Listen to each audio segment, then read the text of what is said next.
नमो नमः। मेरे प्रिय छात्रों, मैं आज संस्कृत कक्षा में आपका स्वागत करती हूँ। पिछली कक्षा में हमने लकारों अर्थात काल के बारे में पढ़ा था। आपको समझाया था कि लकार 5 होते हैं, किंतु आज हम एक मुख्य लकार लट लकार वर्तमान काल के बारे में विस्तार से समझेंगे।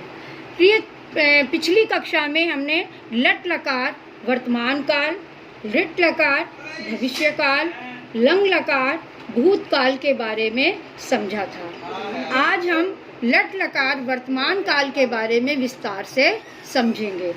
सबसे पहले लट लकार को विस्तार से समझने से पूर्व मैं आपको धातु के बारे में समझाना चाहती हूँ, क्योंकि लकारों के आधार पर ही धातुओं का प्रयोग होता है। जैसे अगर वर्तमान काल की है, लट लकार की क्रिया है तो धातु लट लकार की लगेगी। अगर भविष्य काल के है, ऋट लकार की क्रिया है तो धातु ऋट लकार के लगेगी। इसलिए सबसे पहले हमें धातु के बारे में समझना है कि धातु किसे कहते हैं।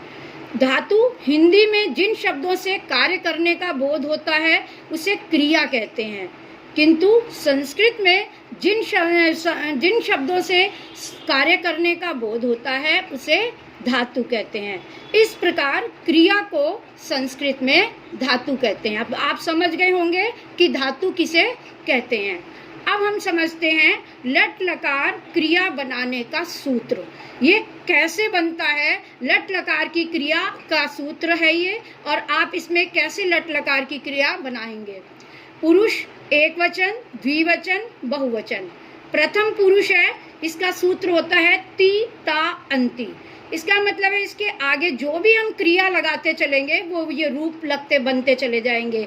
जैसे पठ हमने लिख दिया इसमें तो ये पठती बन जाएगा, लिख दिया हमने तो लिखता बन जाएगा, नम लिख दिया तो नमंती बन जाएगा। ऐसे ये सारे प्रथम मध्यम पुरुष में सी थ थो आता है, और उत्तम पुरुष में आमी आवा आमा।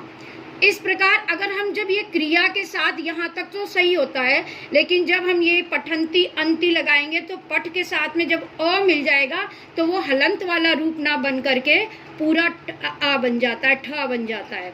आमी का ये आ हटके उसकी आ की मात्रा लग जाती है, आवा में आ हटके उसकी आ की मात्रा लग जाएगी, पठामी पठावाहा, और ये आ की मात्रा हटके वो आ हटके आ की मात्रा लग जाएगी, पठामह।